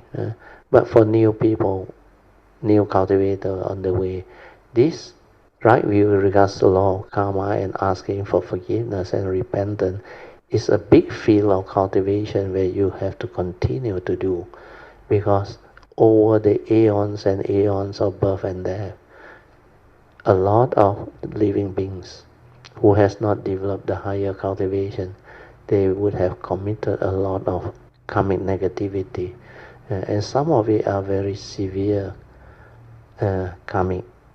That's why it hit. The karmic obstruction can be very severe, and it can actually obstruct that cultivator from getting help and having the causes and conditions to come out of it. That's why the karmic consciousness, when it comes, most people cannot do anything to it. It's like you are born of your karma, heir to your karma, conditioned and supported by your karma, and you are what you are with your karma. Then because of that, the Buddha saw. That's why in the fifth daily contemplation, he told all living beings, you must contemplate, even the monk, every day. Your karma is so important. It almost haunts you, and is the entire of your what they call moral causation aspect of life. All of your life, 99.999% are actually affected and governed by karma. So this karmic law is very powerful. That's why we choose to take care of karma. We are following the advice of the Buddha to avoid all evil, do good, purify the mind. Then ask for repentance. Then follow the advice of the Buddha. Then invoke power of merits for turnaround. And this is how you make repentance and vow not to repeat all this by following the advice of the Buddha, which is the cultivation. Then you develop wholesomeness, you develop parami, you develop all the merits. Then invoke power of merits for turnaround and progress and all those things. And all this are what is being summarized in the yellow card, the Bodhisattva vow that I share with you all. The yellow card inside there, they asking for forgiveness, very complete. The three aspects of asking for forgiveness is very complete. And all the other, what they call miscellaneous. 3 precepts. Brother got 3 precepts. 3 types of pure precept. Pure precept, that one is to enhance it beyond the normal, the 3 way that I teach you all. That one is the Bodhisattva vow. Under the Bodhisattva vow, the 3 set of pure precept is to enhance the advice of the Buddha. The advice of the Buddha is for normal people, but if you go the Bodhisattva way, you have to translate it and understood it as the 3 sets of pure precept of a Bodhisattva. Well, these are pure precepts. No? Not only avoid all evil, no? You must understand what constitutes evil. No? Then only you can do it. Then after that, you cultivate wholesomeness. Not only wholesomeness, no? Until the perfection of it. No? Until you can realize its perfection of all this wholesomeness and whatever. Then of course the last one is purification of mind, to develop wisdom, but also so that it can allow you to develop the perfection of wisdom to take all beings across. That's how the Bodhisattva vow, the first basic vow, out of love and compassion and wisdom, you vow to take across all living beings. The 3 set of pure precept together with the 4 basic vow will actually start the cultivation. The whole thing will move. Very good, Sadhu. Sis Poh Lian. Yeah, so Brother, 我觉得if this is the karmic debts, 我很愿意受。对，你一定要经过，一定要 develop the understanding. Then go through. Then your cultivation will take on another level of progress, and you will become very different again. Now, rather than I have the fear that I have to go through the second operation, no need already. so 我就要借这个机会来 to clear using using the Buddha way method to 还我的债啊。对。You remember last time all the karmic offense against the triple jab? It also took you many rounds. Initially it was at the retreat. Then after the retreat, then ultimately you came to my house, you kena again the Samantha one. Then after that Achala was there. In fact, I think at least 3 or 4 occasions, you had to continue to clear. And all these are the sign that show to you what you commit as karmic. They keep on coming back to haunt you on. And to clear it, need a lot of understanding, patience, and affinity. If you don't have the karmic affinity from the past, or what they call affinity with Kayamita and my nature, this life you cannot meet me, and you may not be able to clear this type of karmic, because this type of karmic very few people can help you. The first one, the coming against the triple jam, you go to retreat also nobody want you, because your situation is so thorough and so bad, and most people who lead the retreat may not understand what is going on. That's why it's not easy. But for you, you are lucky, and you're able to come out of it. And you also have pretty good karma towards the end.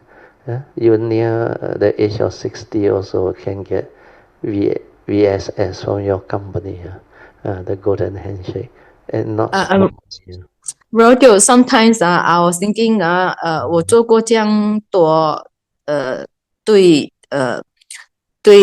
Buddha Dhamma and Sangha 这样得肉的东西，我其 But 实 you 很 also have a lot of good parami. You help a lot of people also. You got a kind heart actually.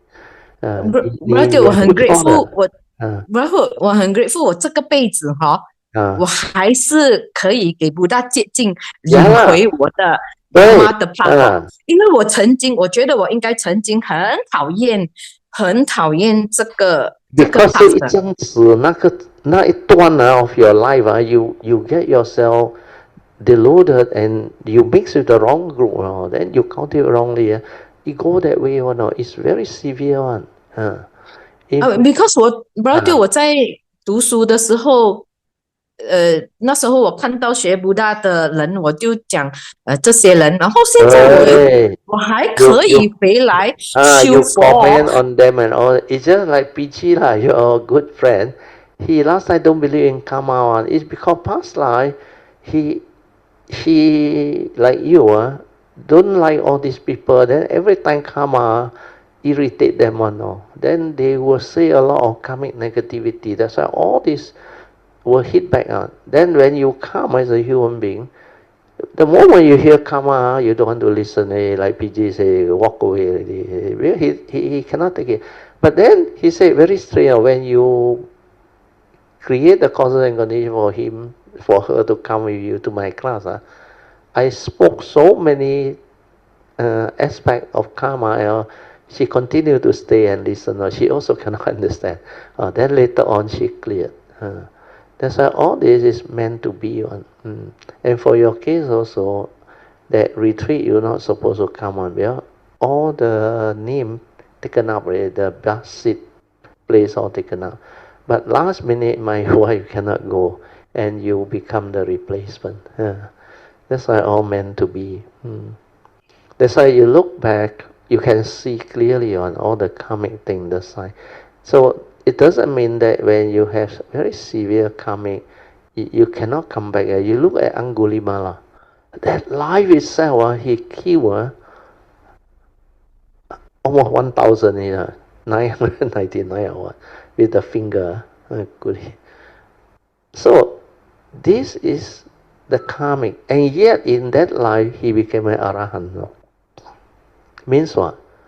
Means he has affinity with the Buddha, the triple giant. As I finally the Buddha walked out that day, where he saw there are causes and conditions for Angulimala to actually become an arahant. That's why he purposely walked towards that direction to meet out with him and transform him, and able to get him to develop the faith to take refuge, then meditate, then later on realize enlightenment. But at the same time, he has to pay back his karma and all those things. So all these are the Jataka story that you can learn. Then you look at this Devadatta, it's the same.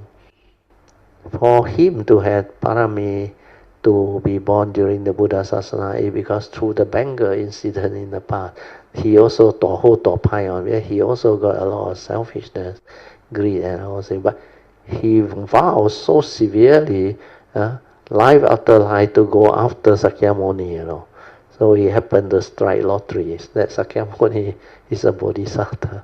So because of that, he entangled with such great being, he so he kena his karmic.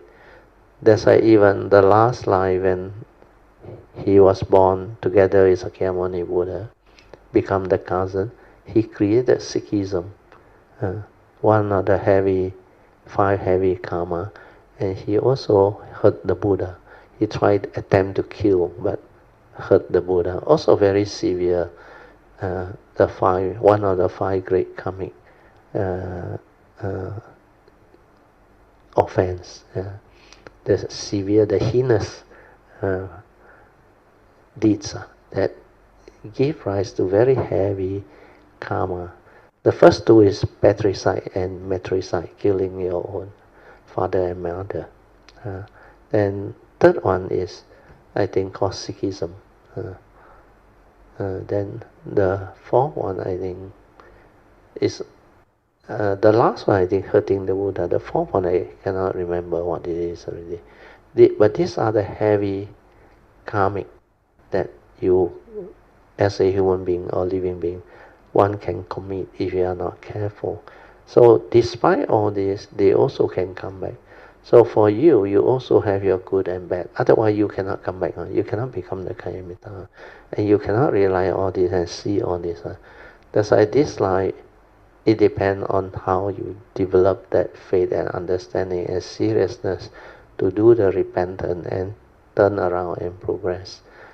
This asana is a beautiful window for cultivator of the way, especially Kayamita. But most Kayamita, not so bad. The karmic thing that I saw, they are not as severe as yours. But yours also, you got good and bad together. That's why you can have the causes and condition to be with the Kayamita. So develop the what they call gratitude and thank your good karmic past also, although it has a combination of the past negative. Past already gone, you cannot change. Future also not a reality yet to come. Present moment is the only reality. So every moment in life, you must decide how you want to actually improve your life.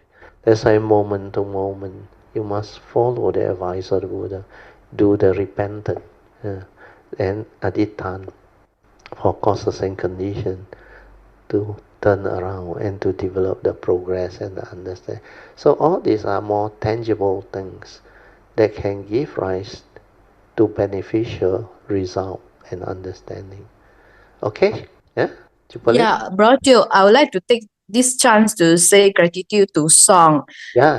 RF, all my ex-colleague, he is the one I have contact. Even sometimes for a few years we didn't contact each other. But the link there with him is the actual one that leading me to Brother Teo place. Come back, Yeah, it is he that, and I thank for my good and bad karma. Thanks for the wound, letting me to see this. Actually, coming to Brother Teo place, as you say, I took over Mrs. Teo place and Song told me this is all it fall naturally. It come by itself through a natural arrangement. It's like meant to be, They all like last minute asked me, he said, they got a friend, they say from UK and all those things. You want to come? Then I say, Hui Ling, that is Hui Ling. Hui Ling, Then 1 year before that, he told me, nobody is better than my Brother Teo. So I asked him, where is this Brother Teo? He said SS2. So I said, okay, SS2, reachable. I can reach. But I still delay until Song told me. Sound it to you. He want to go for body massage. Yeah, what happened was, at that time, I knew already. I said, how come like that one? I said, never mind. Then I said, okay, get her to come. So everything like fall into place or no. Then when you join at the retreat, the first day, my nature sense, I knew you kaulat on. But then everything actually manifests out the way it is meant to be, and you actually recovered. Especially when you went down to join the morning chanting.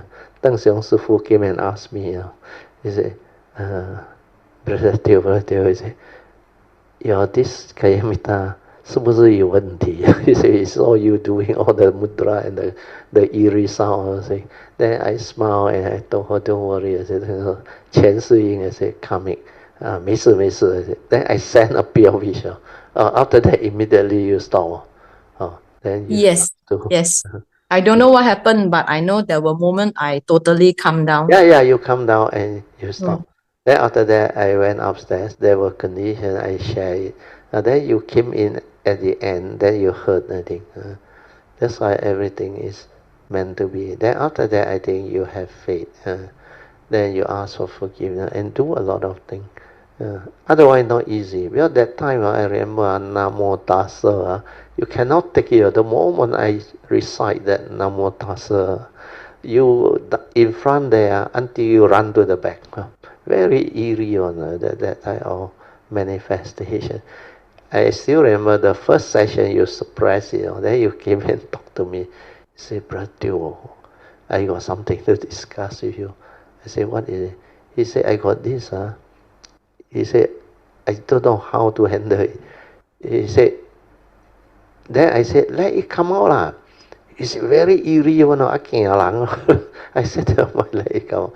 Oh, then the next session, I think you let it come out. Then those in front near to you are all panic or don't know what is happening to you. Then after that, we managed to develop the understanding with you. Then you actually know how to develop the recovery. Means ask for forgiveness. When I hinted to you that you have a lot of this karmic obstruction with the triple gem, and you have to ask for forgiveness in front of the Buddha. But at that Cameron Highland is a very conducive place. Yeah, Brother, Cameron Highland is a very good place. Yeah, very conducive place for you to ask for forgiveness and all those things. So I think, Brother, my sharing will be until here Good. for today. Hi, Brother. Yes. Pauline. Yeah, Sadhu. Brother, since we are talking about karma, maybe I can also share what I have seen karma in other people. Sadhu. Very good. Yeah. Yeah. My mother, since I young, she always say, if need to suffer, let's suffer when we are young. So that if you're old, no more already, pay when you're young. I always hear her saying that, I mean, so many times I hear, I tend to agree with her because when you're old already, the suffering not easy to endure. Yes. So, but then this few years, I start to notice not many people get to enjoy when they are getting old, which is very unfortunate. Correct, yes. Like I see people suddenly becoming depressed when they are old. Yeah, a lot of old people go through that phase. They become very depressed because the first noble truth reality really hit them. Without the Dhamma, like what we discussed just now, the living being really suffer because they cannot understand that deterioration of health, the vision and all those things, where your senses starts to fail you. And the thing that you go through in life as you age, a lot of things you used to have the ability to do and enjoy, now you cannot, like you are useless, then a lot of them are entangled with relationship problem. First, noble truth reality, financial problem, justice problem, friend or neighbor's problem. Of course, career no more lah. They retire already, but they still have a lot of sankara negativity to actually haunt them and entangle them, and they get themselves miserable over nothing. So it's not easy. You are right. And the advice your mother give you is good, no? Endure while you're young. Don't wait till old age to go through all this. Sometimes not for us to choose, right? Correct. If you don't have the Dhamma, not for you to choose. But as Dhamma practitioner, when we have the Dhamma, we can go through old age sickness and then no problem. The first noble truth reality, you can confront them and overcome them, no problem. That's why Dhamma is very important. Yeah, true. Why I say this because these few months I saw some homeless people opposite. Oh, okay. Yeah. There was one lady she keep on sitting by the lane opposite the restaurant, and you can see there's something wrong with her, the mind.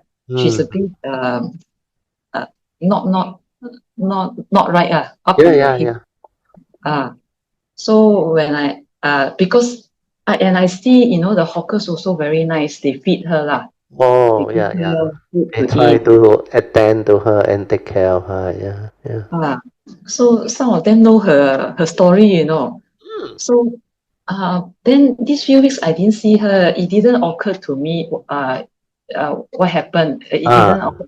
But then one day I had dinner, and this lady who was selling curry mee, sat with her. She was off duty already. She was also eating in the kopitiam. And she told me, hey, that lady passed away already. Oh, no wonder. Yeah. Now I understand how come I didn't see her. Yeah. And then actually my mother also know that lady one. Yeah. So then the curry seller was telling me, you know why she's like that? She kinda cheated, you know, when she was young. And she No couldn't make it. wonder. Oh, very pitiful when I heard that. Yeah. Oh. And then I said, oh, cheat in what way? Money, is it? Then she said, I don't know lah. Yeah. Yeah, If very a lot pitiful. of lady get into trouble because of relationship and also karmic scam and all those things. In fact, a lot, not only ladies, but more story about lady getting into that. Because our civilization is a manifestation of all the karmic thing that lady have to go through. And because this era, this civilization, a lot of the what they call karmic effect, they tend to have the causes and condition to manifest as lady. Then as lady, they are prone to this type of karmic repercussion. So when it comes to paying back karmic debt, they actually experience a lot of because the female, what they call DNA, they have a tendency of more emotional one. They are more emotional, so easily hurt and like feel cheated and all those things. That's why they have this tendency. Then they have to go through the what they call like normal lady go through the giving birth process, the menstrual cycle and all those things, then the change in emotion and all those things. In fact, that peculiar aspect of the female gender, they are more prone to karmic. But I say under our civilization, means the present moment civilization. But in other civilization, things can be different. Like last time in the early day, I remember the snatch thief, the male kena one, the male got money in the purse and all this thing. But lately, the snatch thief and all this thing, lady kena a lot, old people and all those things. So civilization evolved according to causes and condition and manifestation. So what you witness is also very good because this is to let you see. And this is the phase where you have the Dhamma, where you can see that you can reflect and contemplate and it can help you. First you see in your aunt, then your parent, then now you see in the ordinary people that manifest the karmic along your maybe while you walk around your area where you have your or the makan shop outside there and later on in life you also see them so all this will continue because part and parcel of cultivation as you develop the understanding you can understand more, then you see more, then you realize that all these are the first noble truth reality, the prevalence of suffering. Suffering is everywhere. if you don't have the Dhamma understanding. And this noble truth, the first noble truth, followed by the second, third, and fourth, they are the secret of life, and you can never live life or understand life if you don't have that understanding of the Four Noble Truths. That's why these Four Noble Truths are the essence of the Buddha's teaching. Very important, very fundamental, and very useful. And living beings really need to have the affinity with Triple Gem to receive this teaching. Otherwise, it's not easy. Yeah, you continue, Manyan. Yeah.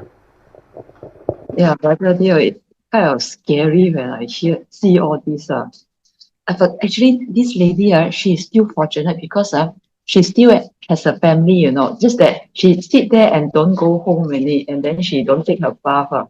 Yeah. But if she wants, she can still go home. There's still a home Correct. for her. Yeah. Correct. That is what she is. That's why I say the karmic consciousness, when it comes, it will make her like that one. No? Huh. Even though she has a family, she got the condition to actually go back and develop all the what they call affinity to be care. But the karmic consciousness make her like that. No? Make her think like that. No? Make her miserable over the past. Because that type of thought keep on haunting her. It's like that one. When the karmic consciousness come, you cannot say why she like that one. No? It's because of karmic. And without the Dhamma understanding and wisdom, you cannot turn that person around. Even if you have the understanding, you tell her, she cannot listen. Well, there is no causes and condition for her to understand. The karmic obstruction, very severe. But people who have the causes and condition to come out of it, you will know. Then they will have the parami to come to you, who have the understanding to help them. So you will also see all this. We are during the early years, I remember, even before 1989, I remember, when people know that I was cultivating, many people came and see me, talk to me, consult me. But that time I knew what I can share is limited to what they can understand, because most of them cannot understand. So there is nothing much I can do too. But later on, after 1989, when I connect back, then I developed the understanding. Then over the years, as I stabilize my understanding, I realize I can help people. That's why 2004 onward, I decide to come out. Then when I decide to come out, many people realize that I know a lot of things. I can understand. Then they bring people who have problem to see me. That's how I started treating people and helping people to turn around. Then many of the Kayamita know that I can help solve a lot of people's problem, especially when I was invited to SGBA. Then Suyan, he was the deputy president, and most of the time he's in the temple. A lot of people come to see them. A lot of people got problem when they go temple. Then from there, he starts to introduce many of these people to come and see, and they turn around, and become beautiful. Then later on, Suyan also learned.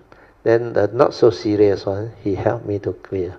Then all the serious one, he said, you better go and see Brother, you better go and see Brother. And a lot of them came, and they recovered. That's why all these are the phenomena that you will see in life and existence. When you have the Dhamma, before you have the Dhamma, and after you have the Dhamma. The phases are different, the understanding are different. Like after 1989, when more people are serious, then my focus is more towards helping the Kayamita develop the understanding and grow. That's why the last so many years, I think less of these people with problem come and see me. Much less. Last time, non-stop one. Keep on coming on. So very good, Manyan. Yeah. Brother, and Brother have so many people. But I also realize it's not easy to help them. It's not easy to see. Correct. Yes, very true. Yeah. Why I say this, because beside this lady, there's another man, and he also homeless. He's not really homeless. He doesn't have a house. He's sitting also by the 5 foot way, and his karma even got worse. I think he got hit by a car, and he hit the leg, so it was fractured. Fractured, and they put an iron rod all around it. So he's sitting by the corridor. So a few years before that, I see him also walking around the restaurants, the shops, picking up all those like cardboard. Cardboard. Yeah. So I'm used to seeing him, but that time he still can look after himself, although he's homeless, right? But now I look at him, ayo. So there was one day I go near him, I wanted to ask, whether he is receptive, if there's a home that will accept him. But Brother Teo, it is true, he doesn't want it.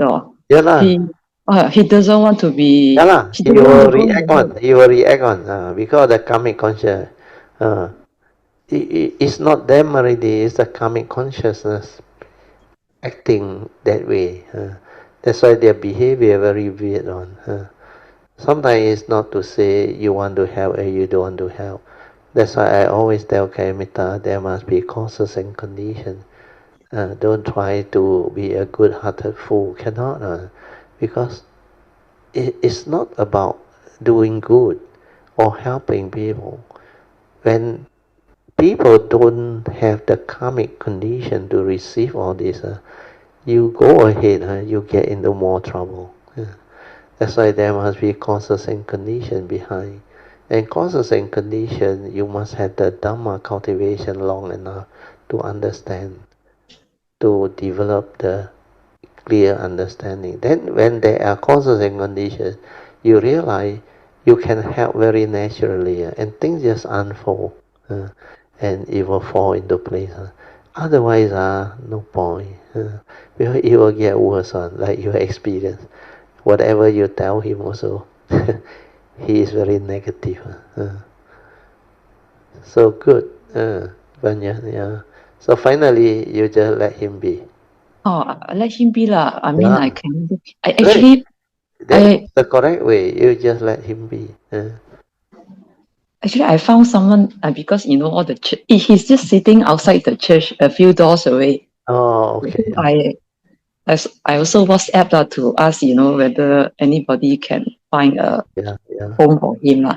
And there was one lady from a church in DU who came and talked to him. Don't want means don't want. So okay lah.